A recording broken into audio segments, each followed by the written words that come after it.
is David Wrisley, and I'm an associate professor of digital humanities at NYU Abu Dhabi. Before I begin, I'd like to thank the organizers for their valiant efforts in bringing this virtual conference together.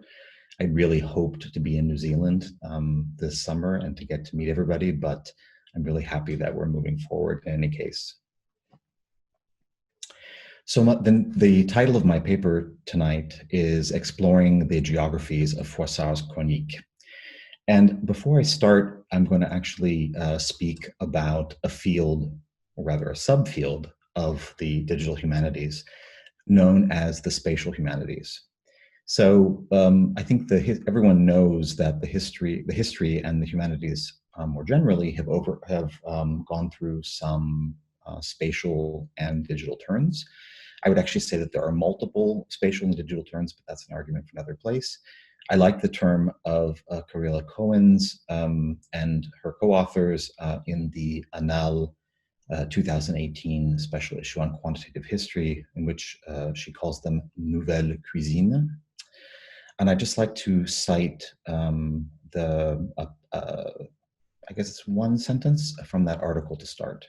So, quantifier suppose de transformer des sources dans leur diversité en données, c'est-à-dire que la découverte du document et la prise de notes qui lui est associée ne se passent pas tout à fait de la même manière que lorsqu'on n'envisage pas de quantifier.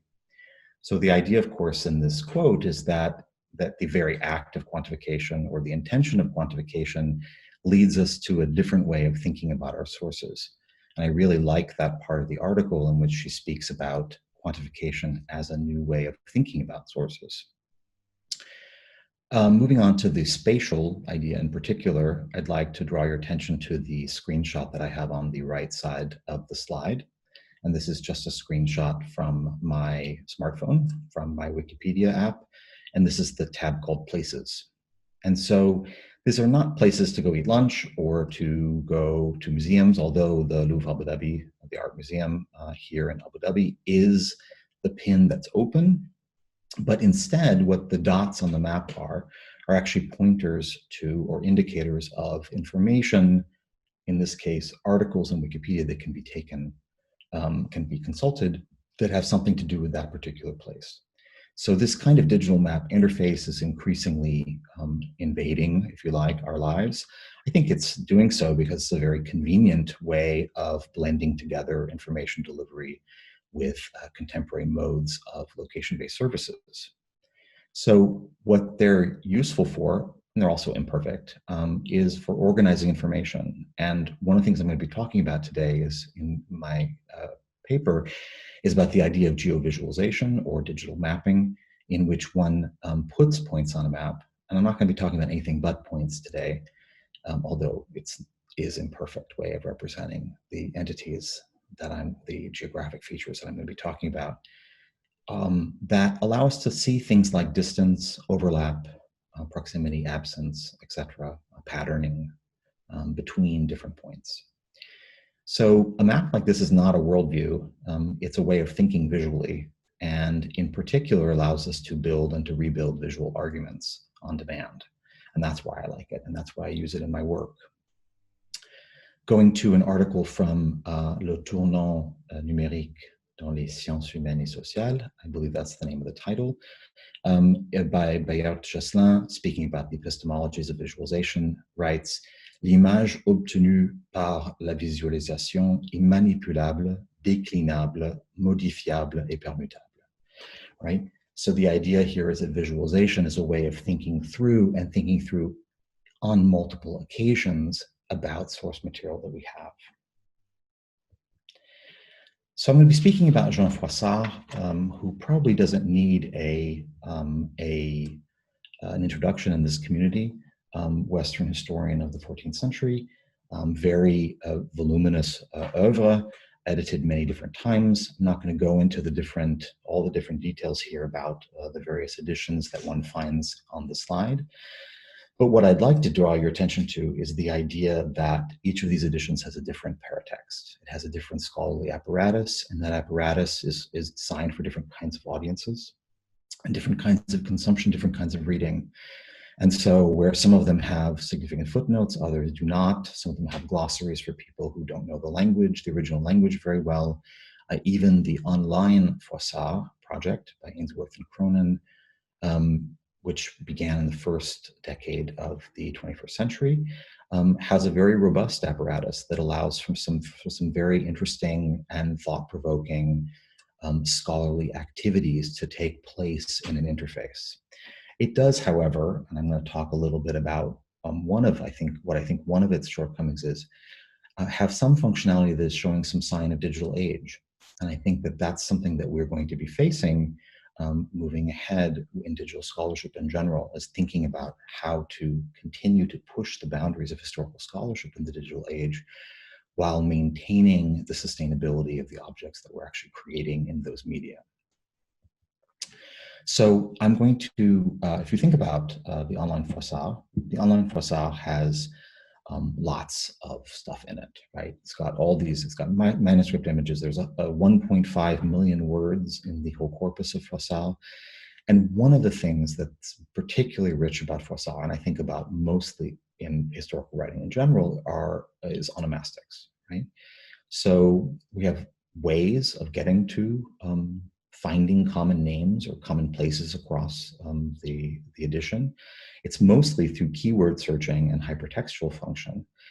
What I'd like to be talking about today, however, is thinking beyond that way of having an interface in which one can only ask one question at one time and can only see things in the way that that interface wants us to see them. So in order to do that, I'm going to just turn really quickly back to one of the older editions of Froissart's works, and this is by Kettenhove from the end of the 19th century. And I'd like to make a claim that there is a spatial argument which is being made in this edition by the inclusion of their maps. So there's two maps here taken from Gallica from the 25th volume of that edition, in which one for Portugal, Galicia, and Leon, and the other for the expedition in Nicopolis in Bulgaria that takes place towards the end of the Chronicles. So the first one has lots of points, particularly around the Douro River, and is, as you can see, the subtitle of that map, Pour servir aux guerres de Portugal et d'Espagne. So this is about the understanding of the myriad of places that Froissart actually mentions. I think that's the point of these maps. And it's a way of perhaps understanding their situation in a foreign land, perhaps understanding their concentration in certain areas. But what's more interesting is if you look to the second map on the right-hand side, which is unfortunately in black and white due to digitization, where the map maker, I assume in cooperation with Kettenhove, says Le trait bleu. We can see that they were in color before, indique la marche du Comte Nevers des Croisés, le trait rouge est celle de Bajazet des Turcs. So, then he continues to say, les villes marquées d'un astérique ne sont point nommées dans la chronique de Froissart. Here we get a clue into the idea that actually there are more names than were perhaps mentioned, but we need those to situate. And this is perhaps because it's even further far away in Bulgaria, and we need somehow, like the reader of such materials needs to have some kind of spatial orientation. So I'm going to ask a question here, and that is, if Froissart scholarship had a digital atlas, and I put digital atlas inside of quotes because I don't really want to fix it to a medium, but if it had a digital presence that showcased Froissart's spatial temporality, what new ways of reading would it open up? And so what I have on the right-hand side are the places taken from books 2, 3, and 4 that are color-coded according to book, with that are placed on a very simple gray map, contemporary map base, which is anachronistic, of course, but very convenient because that's what we can use out of the box, and with some information in the pop-up box. And it's a very simple mashup, right, of what one might do, but there's a lot of other possibilities that we could think about. But before thinking about the possibilities of the interface, what would it actually change about the way that we think about this historian? That's the question that I'd like to ask. So for my experiment that I did, for the research that I did in getting ready for the paper, what I did was I was interested in annotating some digital text. So I happen to have a digital version of Froissart, of the Lettre Gothique version. And what I wanted to do is look at that, at the onomastics, look at the proper names to see what was actually there. And what's interesting about proper names in a text, and I wasn't fully ready for this when I looked at Froissart, was the extent to which those hierarchies of kinds of proper names actually overlap. So we have things like names of places that actually refer to people, like un bourgeois de Gand, or we have names of places like La Duchesse de Brabant, which actually refer to a person, a specific person, La Duchesse. We also have names of places like Bruxelles and Louvain, that are, or Luxembourg, that are places where things are actually happening. And then we also have, interestingly, place names that are like Gantois, for example, that are demonyms, that are actually referring to people who come from that particular place.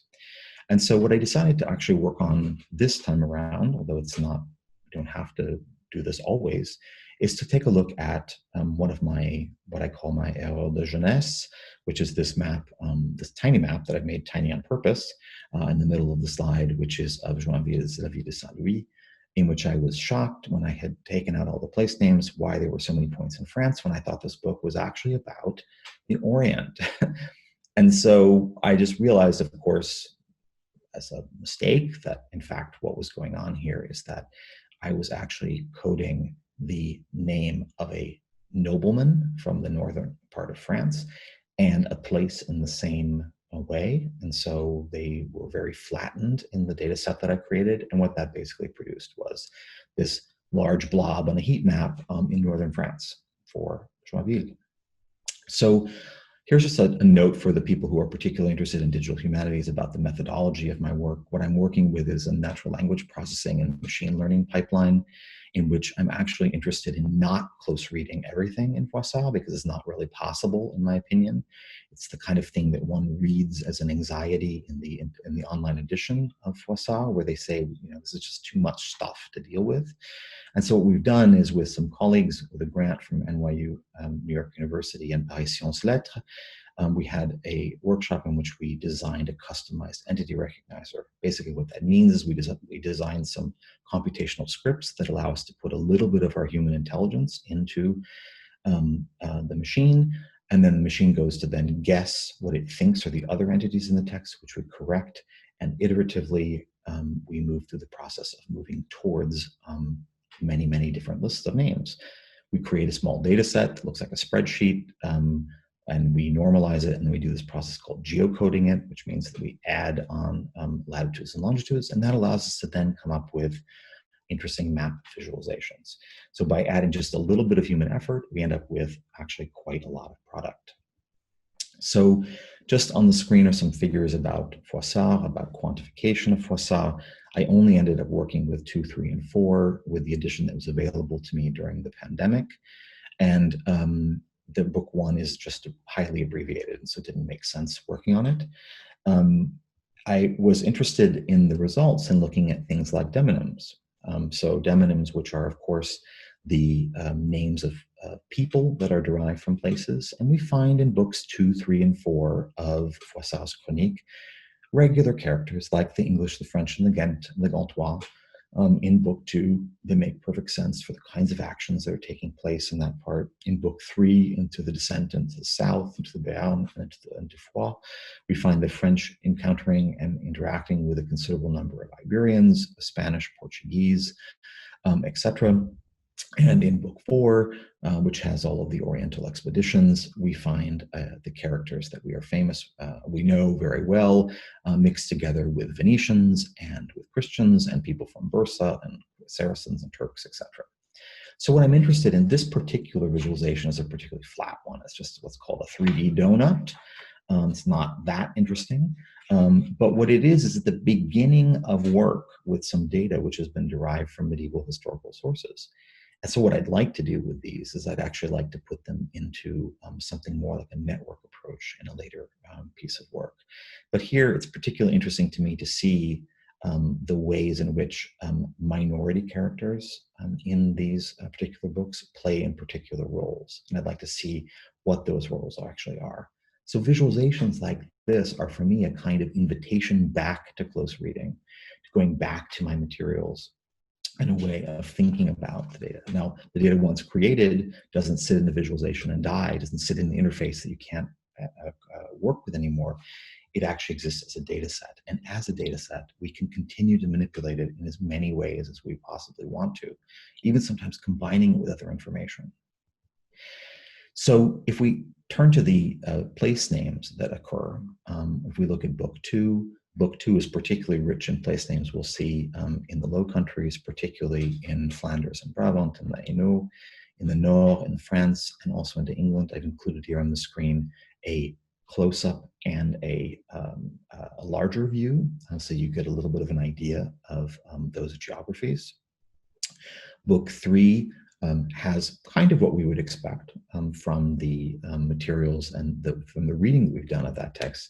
But what's particularly interesting is to see how the granularity of those places in Portugal, the number of places in Portugal, are actually nowhere near what they were on the original maps. And I think that's because the method that we've chosen here pushes us towards thinking about high frequency places as opposed to low frequency places. And we could get to those low frequency places, but they would take a lot of time. In particular here, Languedoc, Pyrénées, Auvergne, and Iberian Peninsula are important. And then finally, in Book 4, we have another set of interesting geographies, particularly extending into the Orient. Now, what becomes interesting when we've divided things up into categories is that we can actually then begin to put them back together, and we can use color and different kinds of symbology to actually understand something about the spatial patterning. And what we did here was not actually size the points by the number of occurrences, because that would be just simply too much to take in visually on the map, but instead left it as one name, one dot kind of approach, only including those that had more than 4 occurrences. And what we see is we actually see interesting clusters, right? We can see the geographic realms of Book 3 very, very clearly, in addition to that very strong pattern that exists in the Low Countries that we saw in Book 2. But when we're working on one author, which is the topic of my paper, we can actually think about moving and extending outward. And this is an argument that I've been making for some time about medieval source material, and in general, historically, geographically marked source material, is that we can actually think in terms of a kind of a comparative historiography that is visual and spatial in its dimension. And so what I've done here is I've pulled together an old data set that I constructed in 2015, that of the Charles V text by Christine de Pizan, and I've put it together with the Froissart materials. And we see, of course, that there are some pretty strong distinctions in the way that they think about their world. Remember this idea from Veillard and Josselin's article of the l'image obtenue, which could also be la cartographie obtenue, la carte obtenue par la visualisation, et manipulable, déclinable, modifiable, permutable. You can keep working on it and keep building hypotheses out of that. In particular, what's interesting to me here is the concentration in the Low Countries, interest in Froissart, almost absence in any kinds of places in the Holy Roman Empire, much stronger interest on Christine's part in Italy, and then also, if we think about it, somewhat of a similar shared geography in Oriental geographies. So to wrap up, what we did in this paper, we meaning me, is that we used this customizable machine learning-based annotator for medieval French historical text. And it's very convenient because it's language independent. So it doesn't require us to tie us down to namespaces or particular forms of words that are canonical. We can actually associate different words, the same word that are the same place that has different spellings. And it allowed us to build lists, and to build lists adding our knowledge and then correcting the machine's choices. To build these lists of places and of peoples that occur in works. We took those toponyms of 2 different sorts, and we used some contemporary visualization techniques to understand them from this high frequency perspective. Now, that's not going to work with every single source in the world, but it works particularly well with a very voluminous source like Froissart. Quantifying helped us make distinctions between different kinds of place names. And to be honest, working with, that is, struggling with the computer, forces us to think about the ways that Froissart deploys space and place names in his history. The data set that results from this work it resulted in some visually discernible patterns and absences between the different books of the Chroniques, and in particular in comparison with another contemporary chivalric biography, that by Christine de Pizan, the biography of Charles V. And finally, the data that remains after this presentation will be reused. It belongs to a larger spatial data set that we can share amongst people to continue to think through the sources and to generate hypotheses about places. And here we can begin to engage in theoretical debates about so-called lieux communs or lieux idées by Zumthor, and returning to the sources in order to verify and to nuance those theoretical debates. So ad fontes. So I just would like to thank you for your attention. I have my email at the top of the screen for questions or comments, as well as a list of the various works that I cited in the course of my presentation.